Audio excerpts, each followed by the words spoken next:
பங்களிப்பை எல்லாம் யாருமே மறக்க முடியாது. அதற்குரிய அவர்களை நாம் நன்றியுடன் நினைவு கூறுகிறோம். அதுலலாம் எந்த சந்தேகமும் இல்ல.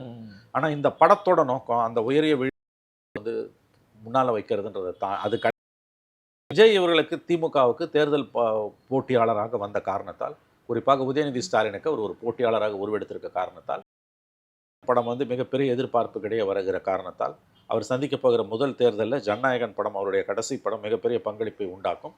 தங்களுடைய அரசியல் இருப்புக்கு 2வது முறை ஆட்சிக்கு வருவதற்கு விஜய் ஒரு சேலஞ்சராக இன்றைக்கு உருவெடுத்து கொண்டிருக்கிறார் என்ற பதட்டமும் கவலையும் ஜனநாயகன் படத்தின் மீதான அவர்களுடைய கோபத்தை, அவர்களுடைய கவலையை திருப்பியது. அரசியல் ரீதியாக விஜயை எதிர்கொள்வது போல சினிமா துறையிலையும் விஜய்க்கு காம்படிட்டிவாக ஒரு படத்தை கொண்டு வந்து மக்கள் மனங்களை திசை திருப்பணும், ப்ளஸ் விஜயை கீழே தள்ளணும். இதுதான் இந்த படத்தோட நோக்கம்.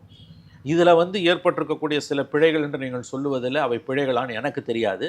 ஏன்னா நீங்கள் ஒரு பாயிண்ட்டு சொல்கிறீங்க, அதாவது வந்து இந்த இந்தி திணிப்பு எதிர்ப்பு போராட்டத்தில் தமிழர்கள் மட்டும் ஈடுபடவில்லை, தமிழ்நாட்டில் இருக்கக்கூடிய மொழி சிறுபான்மையினரான மராட்டியர்கள், வங்காளிகள் இவர்களும் ஈடுபட்டார்கள் நீங்கள் சொல்கிறீங்க. அது உண்மையா பொய்யான்னு எனக்கு தெரியாது. நான் அதை எப்படி புரிந்து கொள்கிறேன், அப்படி காண்பிக்கப்படுதுன்னு சொல்கிறேன். அதான் அது கரெக்ட். இன்றைக்கு ஆன்டி ஹிந்தி அஜிடேஷன் பெங்காலில், மகாராஷ்டிராலெல்லாம் நடக்கிறதை வைத்து பார்க்கும்பொழுது ஒரு சுயமரியாதை உள்ள வங்காளியும் சுயமரியாதை உள்ள மராட்டியனுமே வந்து ஹிந்தி திணிப்பை ஏற்றுக்கொள்ள மாட்டான். ஸோ தேசிய அளவிலேயே வந்து இந்தி திணிப்புக்கு எதிரான போராட்டம் இன்றைக்கு நடந்து கொண்டிருக்கிறது. அத்தகைய மனிதர்களை, அத்தகைய குழுக்களை, அத்தகைய இனங்களை ஹிந்துத்துவா மூலமாக அரவணைத்து இந்திய எதிர்ப்பு போராட்டத்தை நீர்த்து போகக்கூடிய கேடுகட்ட வேலையை தான் ஆர்எஸ்எஸும் பிஜேபியும் செய்து கொண்டிருக்கிறன.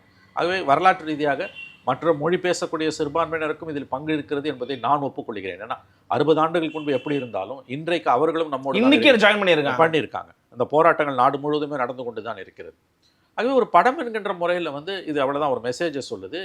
இது வந்து ஒரு எப்படி சொல்கிறதுனா இது ஒரு பிரச்சார படம், அவ்வளோதான்.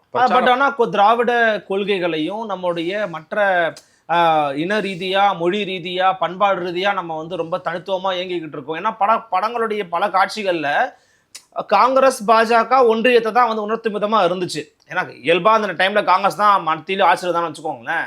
அப்போது இது நம்ம வந்து ஒரு கொள்கை ரீதியாக ஒன்றிணைஞ்சு இருக்கணுன்றத அழுத்தமாக வலியுறுத்துகிற ஒரு படமாக உங்களுக்கு தோணல? இல்லை அப்படின்னா வந்து எதுக்கு வந்து அந்த படத்தோட இந்திய ஒன்றியத்துக்குள்ளே தான் நாங்கள் இருக்கோம், நாங்கள் இந்தி திணிப்புக்கு எதிராக தான் இருக்கோம், இந்திக்கு எதிராக இல்லைன்ற சில வசனங்கள் ட்ரெய்லர்லாம் பார்த்தேன். இதெல்லாம் வந்து அவர்களுடைய இயல்புக்கு மாறானது.